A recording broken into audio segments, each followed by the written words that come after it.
Hi guys, welcome to Exam Hunter. आज हम लोग पॉलिटी के कुछ एक्ट्स के बारे में पढ़ने जा रहे हैं जिससे हमारा संविधान का गठन हुआ। संविधान था हमारा, जो हमारा कॉन्स्टिट्यूशन था, वो काफ़ी हद तक इससे इन्फ्लुएंस रहा। ठीक है दोस्तों, तो इसको सबसे बढ़िया बात क्या है कि इसको आप पॉलिटी में भी कवर कर सकते हैं और हिस्ट्री में भी कवर कर सकते हैं। ठीक है, तो आप लक्ष्मीकांत में या स्पेक्ट्रम में भी इस क्लासेस को देख के आप क्लियर कर सकते हैं, तो आपको दोनों के लिए फ़ायदा होगा।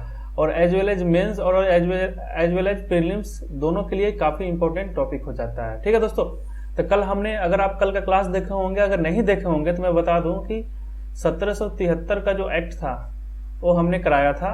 ठीक है, उसको हम डिस्क्रिप्शन में दे देंगे, उसको जाके आप देख सकते हैं। ठीक है, और फिर इसको आप देखें। तो हम कंटिन्यू एक सीरीज चला रहे हैं जिसमें हम 1773 से जो पहला एक्ट था और 1947 जब हमारा देश आज़ाद हुआ तो बीच में जो भी कुछ आया हुआ ना, उसके बारे में हम लोग करने जा रहे हैं इसमें। ठीक है, तो देखो क्या है, नेक्स्ट है अमेंडिंग एक्ट ऑफ 1781, जिसको हम क्या बोल सकते हैं, एक्ट ऑफ सेटलमेंट बोलते हैं। तो ठीक है, तो हम लोग क्या पढ़ने जा रहे हैं दोस्तों, एक्ट ऑफ सेटलमेंट पढ़ने जा रहे हैं। ठीक है, अब देखो ये एक्ट ऑफ सेटलमेंट क्यों लाया गया। ठीक है ना, तो हमने क्या पढ़ा था कि हमने ऑलरेडी पिछले क्लास में पढ़ा था कि 1773 का जो एक्ट था दोस्तों, तो उसमें कुछ डिफेक्ट्स थे। डिफेक्ट्स मतलब क्या होता है ना दोस्तों, कुछ बुराइयां थे। तो इस बुराइयां को कम करने के लिए, इस बुराइयां को ओवरकम करने के लिए हमें क्या करना पड़ा, इस एक्ट को लाना पड़ा। ठीक है ना, तो द ओनली पर्पस, एक ही पर्पस था इस अमेंडिंग एक्ट ऑफ 1781, या जिसको एक्ट ऑफ सेटलमेंट बोलते हैं, कि जो बुराइयां थे उसको रेक्टिफाई करे 1773 वाले में। ठीक है, तो आते हैं हम इसके फीचर्स के बारे में पढ़ते हैं दोस्तों। ठीक है, देखो अब फर्स्ट फीचर्स क्या है कि जो गवर्नर जनरल था, ठीक है ना, और उसके जो काउंसिल्स थे, ठीक है, और सर्वेंट्स थे, तीन चीज आपको यहां पर दिख रहा है। आपको रटना नहीं है, सब समझना, आप कहानी समझो क्या था। तो अगर आप कल वाला क्लास देखे होंगे तो उसमें क्या बताया है हम कि जो प्रोविंस थे इंडिया, जो ब्रिटिश प्रोविंस थे, तो कौन, जो तीन प्रोविंस थे, सबसे पहले जो बॉम्बे था, मद्रास था और बंगाल था। ठीक है ना, तो यहां भी गवर्नर होते थे, यहां भी गवर्नर होते थे और यहां भी गवर्नर होते थे। तो 1773 के एक्ट में बंगाल का जो गवर्नर था उसको गवर्नर जनरल ऑफ बंगाल कर दिया था, गवर्नर जनरल ऑफ बंगाल कर दिया था। और ये बॉम्बे वाला और मद्रास वाला ये सब ऑर्डिनेट हो गया था, बंगाल के गवर्नर जनरल के अंदर काम करेगा। ठीक है ना, मतलब बॉस क्या हो गया, बंगाल के गवर्नर जनरल। ठीक है, और इसी एक्ट में 1773 एक्ट में जो बंगाल के गवर्नर जनरल था, जिसको गवर्नर था पहले, जिसको गवर्नर जनरल बना दिया गया। ठीक है ना, सबसे पहले कौन थे, वारेन हेस्टिंग्स। ये याद कर लेना, पीटी में बहुत ही इंपॉर्टेंट पूछे जाते हैं। ठीक है ना, तो इसको असिस्ट करने के लिए, हेल्प करने के लिए 4 मेंबर का नियुक्ति किया गया, अपॉइंट किया गया, 4 मेंबर, जिसको बोलते हैं काउंसिल, एग्जीक्यूटिव काउंसिल। जो अभी के हिसाब से आप कैबिनेट मिनिस्टर जो होता है ना, जो प्राइम मिनिस्टर को हेल्प करता है, वही है।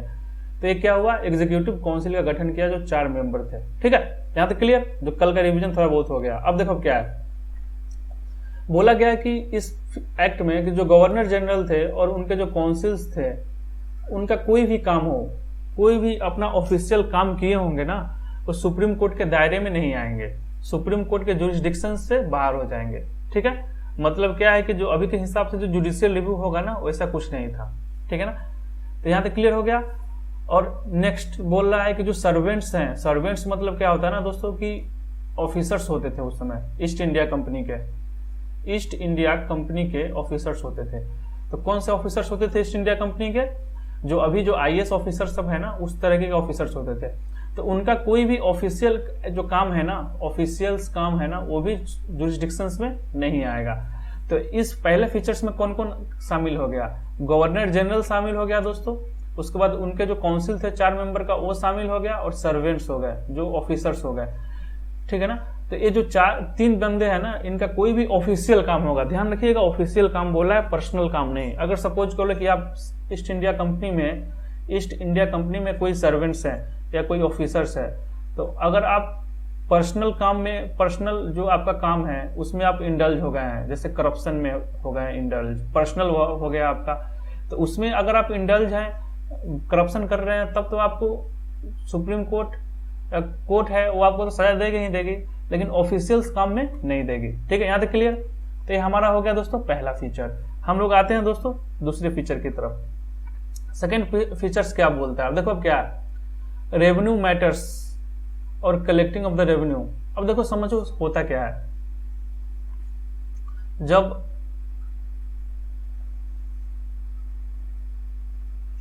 जब होता क्या था दोस्तों कि जब ब्रिटिश प्रोविंस यहाँ पर धीरे धीरे ब्रिटिश ईस्ट इंडिया कंपनी ने क्या करा कि पूरे इंडिया में अपना पैर जमाना स्टार्ट किया, अपने प्रोविंस को बनाना स्टार्ट किया।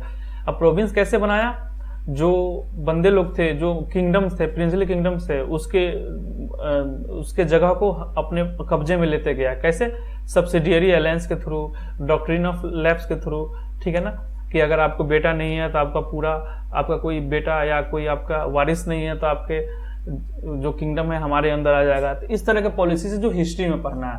ठीक है दोस्तों, सपोज करो ये वाला एरिया हो गया बंगाल, बॉम्बे वाला एरिया जो ब्रिटिश प्रोविंस था, काफी फेमस था। ये वाला हो गया मद्रास, ठीक है ना। ये वाला हो गया आपको बंगाल। यहाँ भी था एक वाला एरिया, क्या हो गया, यूनाइटेड प्रोविंस। ठीक है ना, इसमें वेस्टर्न पंजाब ऐसा सब आ गया, उत्तर प्रदेश से सब।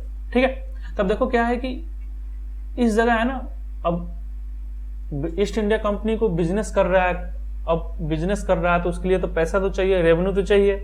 तो रेवेन्यू कलेक्ट करता था, टैक्स जिसको बोलते हैं, पैसा जो जिसको बोलते हैं।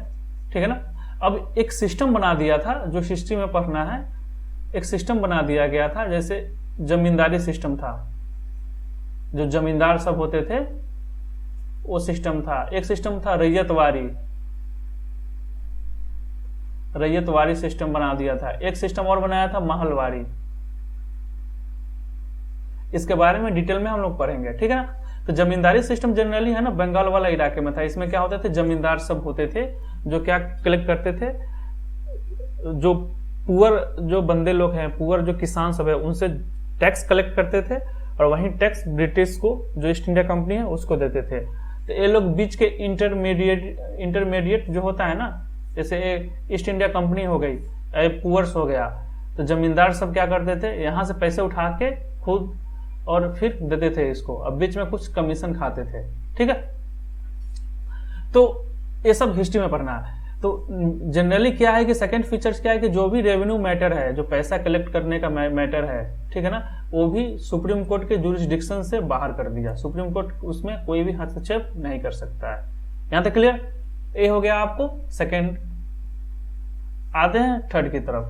ठीक है, अब देखो क्या है, यहां पर देखो कि सुप्रीम कोर्ट सबसे पहले कहां पर, अब हमने 1773 में पढ़ा था, एक्ट में पढ़ा था कि इंडिया में सबसे पहले सुप्रीम कोर्ट कहां पर बना, कोलकाता में बना।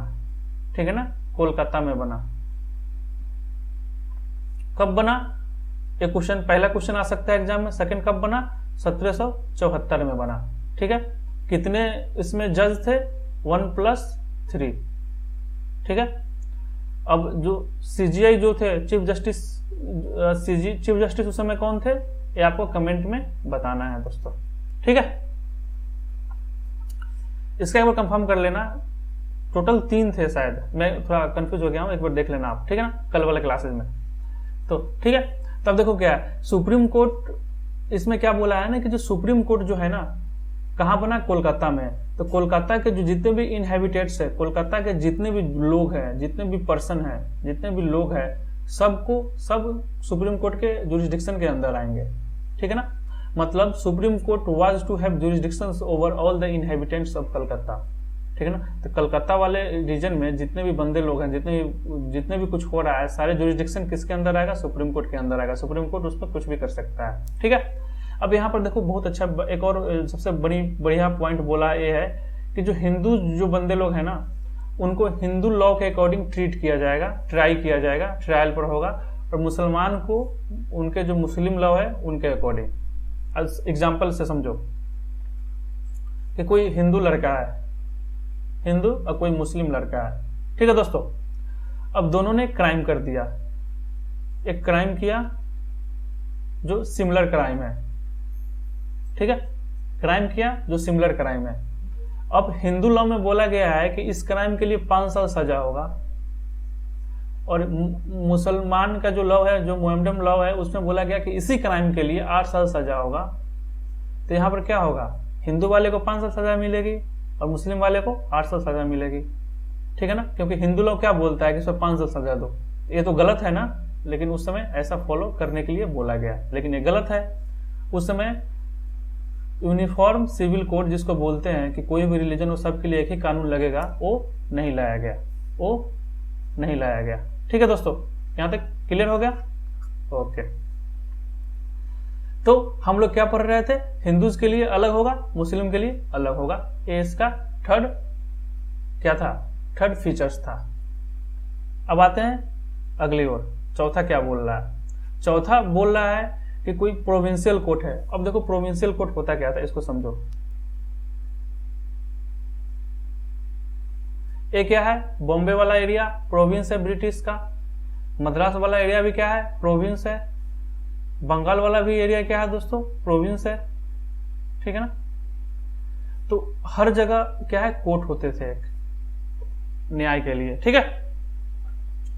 तो अभी का जो अगर सिस्टम देखोगे, अभी जो प्रेजेंट सिस्टम है, तो क्या है, सबसे नीचे वाला कोर्ट को क्या बोलते हैं, डिस्ट्रिक्ट कोर्ट। उसके ऊपर जाओ तो हाई कोर्ट बोलते हैं, उसके ऊपर जाओ तो सुप्रीम कोर्ट बोलते हैं। तो अगर डिस्ट्रिक्ट कोर्ट के जजमेंट से आप खुश नहीं हो तो आप क्या अपील कर सकते हो, हाई कोर्ट में। हाई कोर्ट के जजमेंट से खुश नहीं हो तो सुप्रीम कोर्ट में कर सकते हो।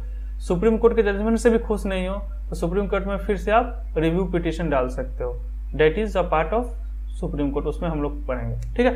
तो यहां पर क्या बोल रहा है कि अगर प्रोविंशियल कोर्ट के जजमेंट से, जो प्रोविंस में जो कोर्ट होते थे, इस कोर्ट के जजमेंट से अगर आप खुश नहीं हो ना, तो आप सुप्रीम कोर्ट में अपील नहीं कर सकते हो। आपको अपील करना होगा गवर्नर जनरल के पास, जो बंगाल वाला थे ना, उसके पास करना होगा, not to the supreme court. तो इससे क्या पता लगता है कि गवर्नर जनरल के पावर को कितने पावर गवर्नर जनरल को दे दिया, ठीक है ना। तो डेट इज 4 फीचर, ठीक है ना। अब आते हैं लास्ट फीचर, क्या बोलता है कि जो गवर्नर जनरल था, हमने क्या पढ़ा था कि 1773 एक्ट में जो बंगाल था उसके गवर्नर को गवर्नर जनरल ऑफ बंगाल बना दिया गया था, ठीक है ना। जो सबसे पहले कौन थे, वॉरेन हेस्टिंग्स थे, ठीक है। तो इनको पावर दे दिया गया कि कोई भी प्रोविंशियल कोर्ट है, कोई भी प्रोविंशियल कोर्ट है, और उनके जो काउंसिल्स जो होते थे, काउंसिल्स हमने क्या बताया था कि उनके एग्जीक्यूटिव काउंसिल्स होते थे, जो 73 के एक्ट में 4 बंदे उनको दिया गया था हेल्प करने के लिए, ठीक है ना। तो एग्जीक्यूटिव काउंसिल्स होते थे। तो काउंसिल्स और प्रोविंशियल कोर्ट उसको रेगुलेट कर सकता है। उसको कौन रेगुलेट कर सकता है, गवर्नर जनरल। सोचो कितने पावर दे दिया इसमें, ठीक है।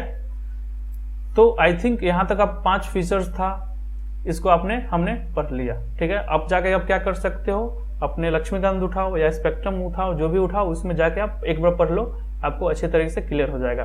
कोई भी प्रॉब्लम हो आपको इसके रिगार्डिंग, अगर समझ में नहीं आया हो तो आप कमेंट बॉक्स में डाल सकते हैं, आपको इसका जवाब मिलेगा। इस चैनल को देखने के लिए धन्यवाद। हम लोग फिर कल एक नया एक्ट पढ़ेंगे, ठीक है। फिर से पिट्स इंडिया एक्ट को बारे में डिस्कस करेंगे और जल्दी जल्दी सारे को कवर करेंगे दोस्तों, ठीक है। ओके, आज के लिए इतना ही, थैंक यू।